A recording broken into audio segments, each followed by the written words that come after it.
What is up, guys? Hello everybody and welcome back to another video here on Loud and Proud. I actually started off my first intro saying welcome to Brotherhood Outdoors, which is my hunting channel, which I'm going to film for right now as well.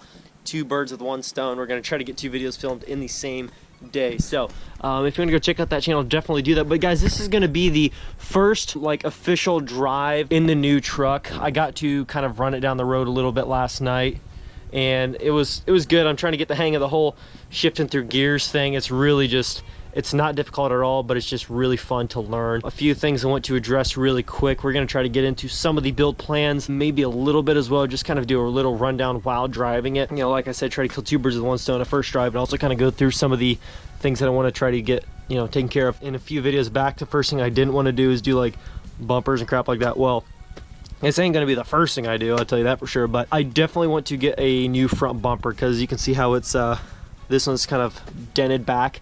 Must have, when he hit something with this, he dented this in, and we actually had to trim back some of the plastic underneath here behind the grill, because it was rubbing up so tight up against some of the I don't know what is that called, the radiator, the AC condenser, I don't know what it is, but there's some piping right there, some real small piping at the front, and this thing was rubbing on it so much it was almost like not cut through into it, but it was definitely rubbing on it pretty hard, to a point to where if it would have been like that forever, it could have cut through and done something bad. It does have a little oil leak, you know, that's what it did after sitting for about 18 hours or so. So, you know, nothing to worry about. The 7.3's always got spots underneath of it. I mean, it just leaks like a dog. But anyways, guys, let's get to going on a drive. And while we're kind of driving, I'm going to have my little brother film, because I don't have a GoPro mount for the corner of my windshield. And let me show you what I mean by that. We're actually getting ready to go pop some squirrels. He's going to do a little squirrel hunting. I'm just going to walk behind him with my orange on, my hunter's orange, and a rifle, because it is rifle deer season for us on our property still. But anyways, I'm gonna need a GoPro mount for like up in the corner of the glass looking over, or up in the corner over there looking at me, so I can film and drive, because your hands are pretty full when driving a manual. So it's kind of one of those new things, you got to use your GoPro mounts, otherwise it's kind of difficult. But we're gonna get in the truck, get you guys a start up here, and let me show you guys how nice she starts up, because honestly I don't think I even gave you guys a startup yesterday, but she's a gem, boys. She's a gem. And I really do apologize. In yesterday's video, before I start this thing up, I'll put the key in and just let it set for a minute. Everybody's like, oh, your frame is still super rusted. You say it's not frame rust, but it's obviously rust. Guys, I don't know how to tell you, unless you live in one of those states where these things don't rust, you won't understand that this is just like wear and tear sort of thing. Like, there's dirt and rock dust on it from, you must have lived on a gravel road, because there's like rock dust everywhere, like from like a rock quarry.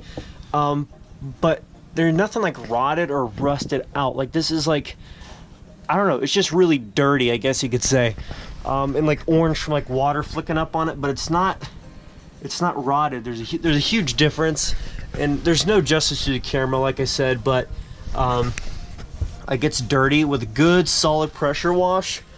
And yeah, I can't explain, I can't tell you, but if you look at the body, like I said, no rust on the body where it mounts up, and the frame's got like that orange, but it's not, trust me guys, I owned a rusty truck. There's a difference between rust and just like that orange like surface dust. I don't even know what to call it. Got that squeaky clutch pedal. Push that in. I mean, guys, she purrs like a kitten. I think you guys already got a little running sound of it. I did check her for blow by. She runs clean, she runs strong, but she does need an oil change ASA freaking P. The oil's pretty dark, so that's got to get done for sure this week, no doubt. This exhaust is so quiet.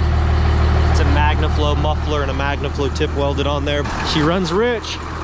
So I'm gonna hand my brother the camera and kind of go through some of the ideas of the truck, and also just show you shifting through some gears on this thing.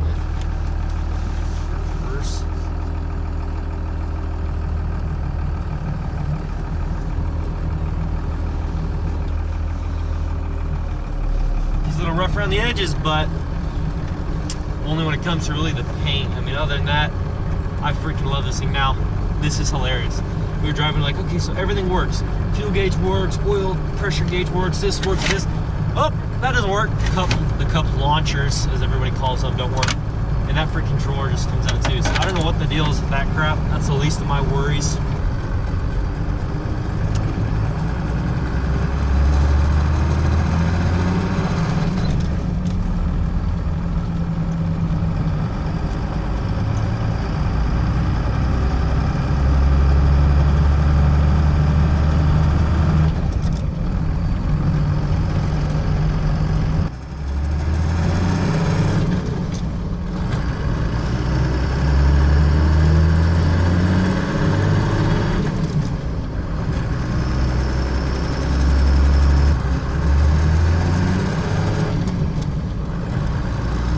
Okay guys, so let's go through some of the build plans for the truck and what the plans are, kind of like the generalized thing. Anyways guys, when it comes to like the cosmetics, we're gonna definitely try to get some, freaking crap, dude. Did you see that? Did you get that on video? I don't know. Dude, guys, my freaking bug deflector flew off the truck. Like half of it. No joke, flew off the truck. That could have been hazardous. Good thing it flew like away from that guy behind us. Probably update the headlights, taillights, third brake light. We're going to get smoked cab lights, new mirrors, of course, just because I can get that kind of stuff for free. Yeah, that's probably what we're gonna really do when it comes to the cosmetics for a while. Maybe a new front bumper, because like I said, this front bumper is kind of a little bit janky. It kind of looks like it's been dinged in a little bit, and so it's not the sharpest looking thing. It's kind of pressing up on the front end there. It's kind of making it hard for the grill to, to slam down correctly without it kind of pressing up on there. But that's the only reason why I was going to do a bumper. Otherwise, I didn't really want to do a bumper as like one of the first things that we got to. But it's just kind of concerning me with what it's pressing in up on. If I was going to replace headlights and crap like that because they're broken, it's going to be kind of a pain in the butt with the current bumper. So that's the reason why I was going to try to get that done too. But when it comes to that stuff, so pretty much for the cosmetics, when it comes to, mirrors, headlights, taillights, the front bumper, smoke cab lights, all that crap, when that's done, I'm only going to be in like $650 for all that stuff. And the front bumper brackets, for all that cosmetic crap to get done, that's only going to be like $650. So I'm not too worried about it. I'm going to get free mirrors, I'm going to get free bulbs for my headlights, stuff like that. So I'm not worried about that, and that's definitely going to help out with kind of making it just cosmetically look a lot sharper than it does. It's going to get rid of the bug deflectors freaking right away, no doubt.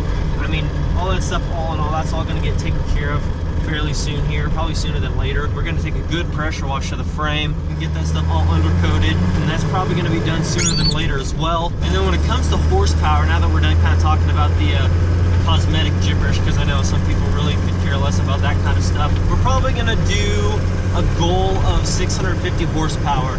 And what that's going to mean is the fact that we're going to have to get this thing, when it comes to transmission, we're going to have to get a South Bend dual disc clutch put in the thing. I heard some guys say I'm going to need brass synchronizers. Not entirely sure what that means, but we're probably going to need to do that, I guess. Probably going to get the thing, if it's already out. Rebuilds on the NV4500s apparently are not that expensive. I'm thinking while we're doing the dual disc clutch and all that crap and getting it built to handle what we're going for, we might want to just get the thing rebuilt so it's fresh at the same time. If it's only going to be a few $100s more to the mill, I'd rather do it then than have to repay for the whole job to get done down the road. Now it's only got 200,000 miles on it, but I'd rather get it done just so it's in my mind done. You don't have to worry about it. But yeah, that's when it comes to transmission. Now when it comes to the horsepower, like I said, we're going to try to go for 6 to 650. I don't know if we want to, I don't know how we want to build this truck yet. Do we want to build it for a pulling truck in terms of like a tow rig? Do we want to build it for just a good daily driver dually? I don't know how we want to build it, because like I don't put a lot of miles on my truck. I'll be honest, I do not put a lot of miles on the truck, so I'm not really too worried about that. Thing definitely could be built for that. And by time we would be done building this truck for a tow rig, and by time it would all be said and done, I'm probably going to be about ready to buy another truck in addition to this one. And this is one that I want to try to build and probably keep for a long time, since I did happen to find a rust-free truck not, 2,000 miles away. Anyway, so that's going to be the plan with that when it comes to, building for horsepower. Like, I want to do 650, but I don't know how I want to do it. Do I want to do compound turbos? Do I want to just do one big turbo? How do I want to go? What size injectors? What size this? What size that? Like all this stuff.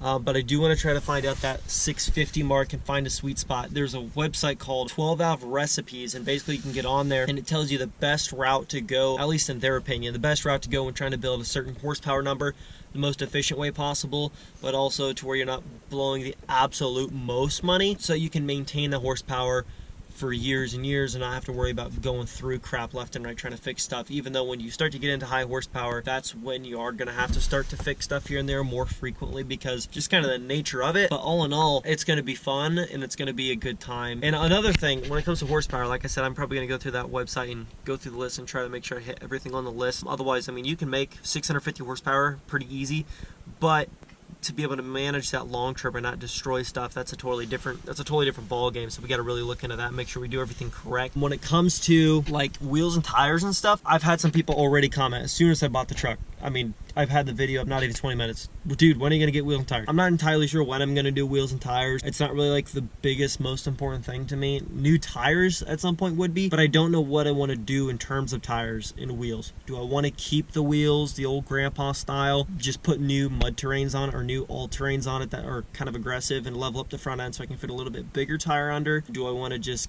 you know, go with stock size and keep it stock ride height, stock, you know, everything else, but just use like aftermarket headlights, taillights, and all that jazz, and then just go all the horsepower and drivetrain and suspension? You know, there's just a lot of things to think through, I guess you could say, all in all. Just to sum it up, is I want to go for 650 horse. That's my objective, that's my goal, and I want to do it the most efficient and effective way possible. But I kind of got to make up my mind whether I want to build it for long term, thinking like, you know, 6 months from now, a towing truck, like a pulling truck that's built to haul a gooseneck and haul a truck, or do I not? Like, do I not want to build it for that? Because by the time this truck is built and done, quite frankly, I would want to build this truck and then keep it as like a truck that I just sit on for a long time as like an investment, to where I get the thing all restored, frame, body. Well, the body's in pretty good shape, but frame, you know, new paint job, all that stuff. Get the thing immaculate, and then basically just keep it for a long time. Because with a 200,000 mile truck with a 5-speed manual and all that stuff that's not got a bunch of blow-by and crap, right now it might not be a super rare find, because there's a lot of trucks out there with 200,000-ish miles that you can buy.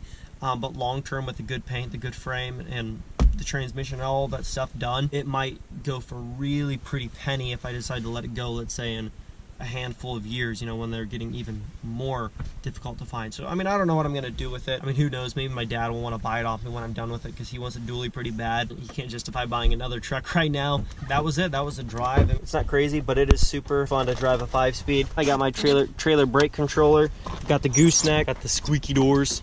I put some PB Blast down in that gooseneck hitch because it don't look like it's been used in quite a few years. And look at this bug visor, dude, no joke. This thing flew off. Okay, do you guys remember the black dually that we saw in Ohio on that lot that one of you guys bought? Apparently they had the not dually style front wheel on it with that bullet hole style on it, and then it had the same bullet hole style rear dually wheels, but it still had the dually wheels, of course, in the rear, but it didn't have the big old dually bulged out looking wheel up front. It just had like a normal truck wheel up front, but obviously I had all the same tires and all that crap. But that thing had like perfect stance out front, perfect stance, you know, in the rear, just outside of the fender, like 2 or 3 inches. I mean, it was mean looking. I love that wheel and tire setup on that thing. It wasn't crazy, it wasn't like over the top, but it just looked clean and it looked mint. Like that truck, in terms of the body, the cosmetics, the lighting, and the paint and all that stuff, I want this truck to look like that truck. If you guys can remember back in terms of not black as in that color and stuff like that, but I'm saying like, but that setup, just clean mirror, you know, cab lights, headlights, tail lights, grill, bumper, stuff like that, but that's it. And then, you know, tinted, of course.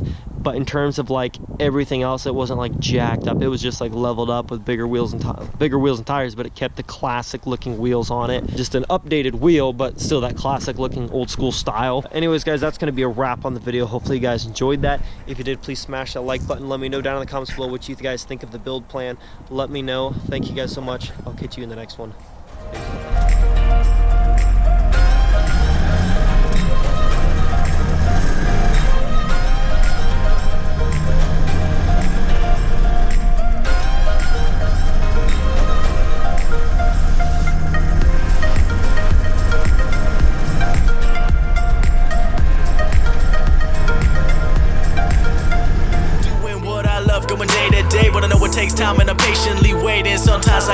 play, cause one day you feel so close and the next is out of sight. But I know I gotta hold on tight to go back to just going out every night. Like if I'm about to let it go now, I can live alright, live a normal life, do a 9 to 5. But I know I'm more than that. I gained this skill, wasn't born with that. At the end of the life, it's a memory.